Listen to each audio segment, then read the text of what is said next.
സംസ്ഥാന സർക്കാരിന്റെ പിടിപ്പുകേടും ദീർഘവീക്ഷണമില്ലായ്മയും മൂലം കേരളത്തിലെ നെൽകർഷകർ വലിയ പ്രതിസന്ധി നേരിടുകയാണെന്ന് മുതിർന്ന ബി.ജെ.പി നേതാവ് കുമ്മനം രാജശേഖരൻ. കേരളത്തിലെ നെൽകർഷകരുടെ പ്രശ്നങ്ങൾ അനുദിനം രൂക്ഷമാവുകയാണ്. കാർഷിക മേഖലയോട് നിഷേധാത്മക നിലപാടാണ് സർക്കാർ സ്വീകരിക്കുന്നത്.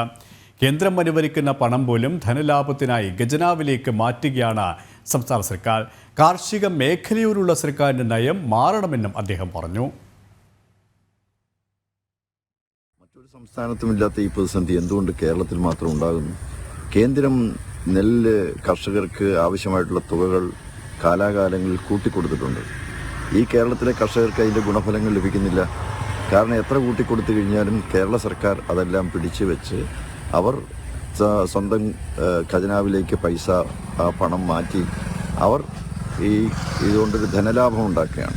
കർഷക ദുരിതത്തിലും ദുഃഖത്തിലും ഒക്കെ കഴിയുമ്പോൾ അവർ നഷ്ടം സംഭവിച്ച് ഇനി എന്ത് ചെയ്യണം എന്നുള്ളതിന് അറിയാൻ പാടില്ലാതെ കടക്കണിയിൽപ്പെട്ട് വലിയ ആശയക്കുഴപ്പത്തിലും പ്രതിസന്ധിയിലും പെടുമ്പോൾ അവരെ സഹായിക്കേണ്ടതിന് പകരം അവർക്ക് കൊടുക്കേണ്ട പണമൊന്നും കൊടുക്കാതെ അങ്ങേയറ്റം നിഷേധാത്മകമായ സമീപനം കേരള സർക്കാർ സ്വീകരിക്കുന്നത് ഒരിക്കലും അംഗീകരിക്കാവുന്ന കാര്യമല്ല.